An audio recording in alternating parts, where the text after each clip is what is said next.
José Serra. É muito louco o negócio. Então, daqui a pouco ele está numa outra emissora, daqui a pouco ele vai fazer um canal pessoal, não é? Como fez o Panúzio, como fizeram vários deles. Eu fiz isso há 4 anos praticamente atrás, né? Eu já tive que sair daquilo que era, Alô, digamos, normal. Doutor Maia, bom dia. bom dia, Beatriz. Prazer em ouvi-la. Prazer é meu. Não em me ouvir, né? Em lhe ouvir. Ah, sim. Tá certo, tá certo. Tem que ter aquela linguagem, né? Sabe aquele cara, eu te amo. É, Eu te amo. E o cara diz, eu também. Aí a mulher pensa, ele me ama. Não, ele também se ama, né? isso, eu também me amo. Estou me vendo no espelho. Exatamente. E estamos já praticamente entrando na última semana de janeiro, doutor Maia. É Ainda verdade, né? dá para dizer que está voando ou é coisa de velho mesmo? É, não, acho que está voando, né? Nesse caso está avoando, né? Avoando, é isso mesmo. Voando. Avoando. Sabe que eu mostrei ontem aqui, pelo menos o som, o diálogo, de uma. Eu acho até que lhe mandei de uma mulher que faz 60 anos e mandam ela direto para a fila dos idosos. Não, não vi. Eu não vi ainda, então. Então depois dá uma conferida. Mas Ah, é é? muito engraçado, porque tá na lei, né, que você faz 60 anos já pode usar a fila do idoso, a fila especial. E ela está no banco e o camarada pergunta o que ela vai fazer, ela dá os documentos ali para ele saber, né, o que faz, e ele vê que naquele dia ela está completando os 60 anos. E aí passam a tratá-la como uma velha acabada Idosa. já, Ou liquidada, melhor, macróbia. macróbia. Uma macróbia e praticamente sem direito nenhum. Chegam porque assim todo mundo pensa que a pessoa, porque ficou velha, é surda. E É, dependendo da velha, a pessoa chega perto dela gritando. O que eu sempre achei assim muito engraçado, né? surda demente com Alzheimer. Mas eu te contei, né, numa fila que eu vi assim no shopping trocando umas notas que tinham um lugar para os idosos, mas sem fila. E na outra estava cheio de gente aí, com mais de 60 também, né? Aí eu fui na do idoso, fui atendido logo, e ao passar por essa eu disse, olha, lá é mais rápido. Aí um olhou para mim e disse, estás fazendo o quê? Enchendo o meu saco aqui? O que está Olha, pensando? interessante isso, né? Mas isso é uma espécie assim de. Porque de repente é uma condenação. Tu tá velho. Agora há pouco estava vendo um amigo aqui do Face dizendo que as pessoas agora, para ofendê-lo, chamam ele de velho. Hoje em dia, como ainda a juventude é o outro papo, né? Quer dizer, tu não ser jovem é um desvalor instantâneo, né? O que tu está fazendo aqui nesse mundo? Se tu não sabe nada, tu não sabe lidar com nada, tu não... Enfim, basicamente Uhum. seria assim, nas redes sociais e nos computadores e celulares, tu é um analfabeto. Então isso indica já o ser estranho, né? Sim. Até como usando as palavras de Bolsonaro, tu ainda não é um ser humano. Sabe que esse homem, ele vai ficar marcado na história do Brasil, já estava anteriormente como um débil mental do baixo escalão, do clero, baixo clero. Mas ele, depois dessa passagem, que eu não sei quanto tempo dura, mas ele vai ficar muito marcado no Brasil. Só que as pessoas se enganam, a meu juízo, opiniãozinha minha. Ele não faz isso porque ele faz sem querer, ele faz de propósito. Ele tem uma incapacidade de usar as palavras de forma adequada, né? E acaba dizendo coisas como, não, os índios estão evoluindo, já estão perto de se tornarem seres humanos. E eles não têm, assim, peso, né? Não tem... Então, por isso é que eu disse que o velho vai deixando de ser ser humano para ser um outro ser, o autista, ou o demente, ou com Alzheimer, né? Que é o grande medo do velho, né? E aí, então, mas aí entra uma coisa muito séria, né, Beatriz? Aquilo que tu está também já falou na filosofia una, é que se a pessoa não tem uma autoestima adequada, estruturada e bem forjada no tempo de vida esse que foi antes dos 60 anos, eu me choco porque eu ainda estou pensando que eu sou jovem e tenho uma espécie de medo da idade e não entendo que o fim da vida é a morte e que todos nós vamos chegar lá. Agora, se eu tenho essa ideia bem estruturada dentro de mim, eu até posso ficar brincalhão, jocoso e dizer, sim, sou velho, e aí, qual é o problema? E não me sentir posto de lado ou excluído, né?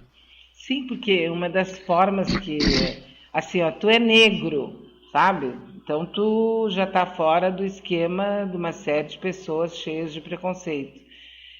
Tu é gay, também tu já caiu naquela vala dos que não podem estar numa sociedade perfeita, de homens de bem, mulheres decentes. Aí de repente tu é velho, pronto, ou tu é gordo. Há meses. Essas duas posições eu não estou preparado, né, para absorver, apesar de ser velho ou gordo. Sim, como também a pessoa que é gay ou negro ela nunca vai se preparar para... Pois então, a preparação seria esta em que eu, ao me dar conta, vamos dizer, então eu tenho 20 anos e sou negro, eu vou incorporando o ser negro como um valor que eu vou construindo e que eu sei que não tem absolutamente nada a ver com uma fobia social, nem que eu possa ser agredido, e essa estrutura vai se montando dentro de mim a ponto de eu reagir bem a qualquer tipo de ação racista ou preconceituosa. Mas as pessoas, às vezes, não fazem essa estruturação e ficam extremamente sensíveis e mal quando acontece um evento parecido, né? Sim. Te lembra aquele cara que foi nomeado, que disse que a escravidão fez muito bem para o negro. Quer dizer, um cara assim que não tem a mínima noção de que, bom, fez bem para quem? A civilização nossa. Para aqueles negros, então, ou pessoas que agora estão vivendo numa sociedade como iguais, mas e aqueles antepassados que vêm desde o século XV como escravos? Quer dizer que o bem que eles tiveram, vou dizer, o bem que eu tenho hoje foi porque várias gerações foram escravizadas. É uma ilógica, assim, absoluta, né? A cabeça dele é assim. Sim, e essas pessoas acham extremamente normal dizer isso, né? Dizer isso.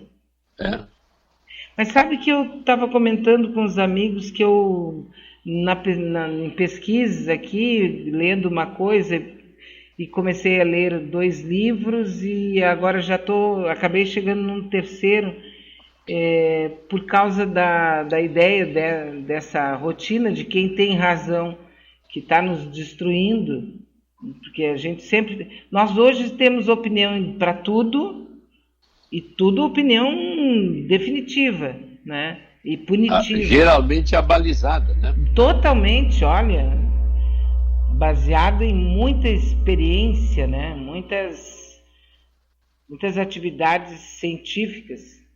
Mas tem que brincar, né? Fazer o quê? Mas, na verdade, esse camarada que eu estou comentando é um biblista e também, assim, um cara que é agnóstico e é religioso. Sim. O Walter Wink, que é americano, e ele tem um trabalho magnífico para falar sobre como funcionam os poderes. As primeiras páginas do livro dele me encantaram, assim, porque fecha com os outros dois, né? Isso é muito bom. Eu mais ou menos vi o que tu disse.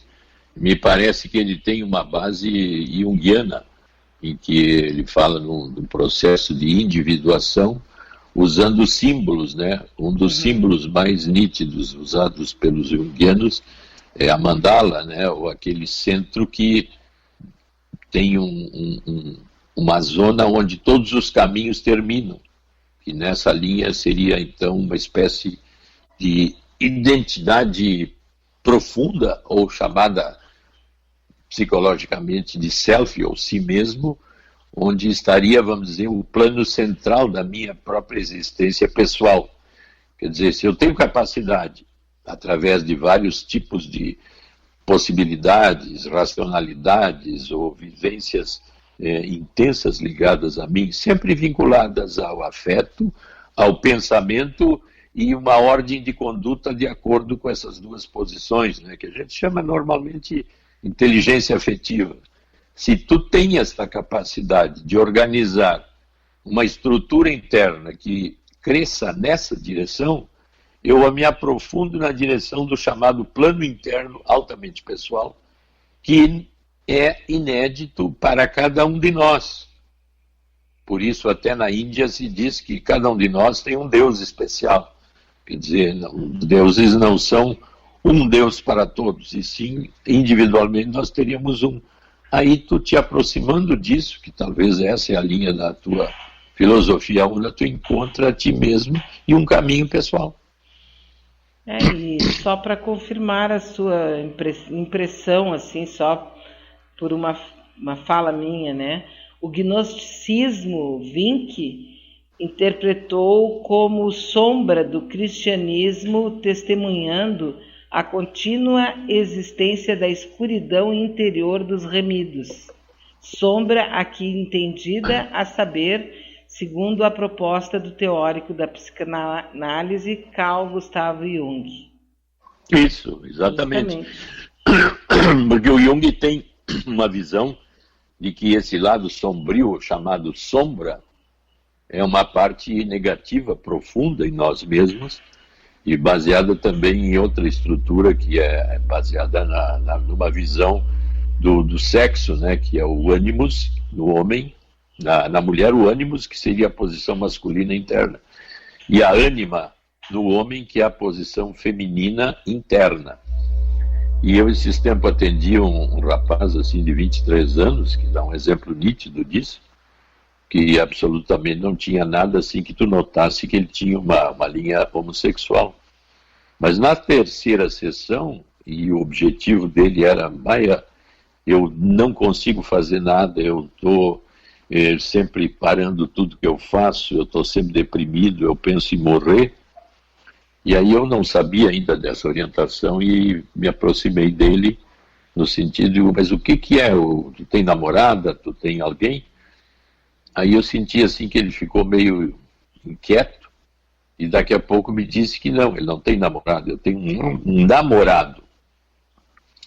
Mas o grande ponto é que a culpa por ser homossexual, embora tivesse certeza e estivesse totalmente apaixonado por esse namorado que não tinha preconceito em ser gay ou ser homossexual, este não tinha capacidade de ser o que ele é.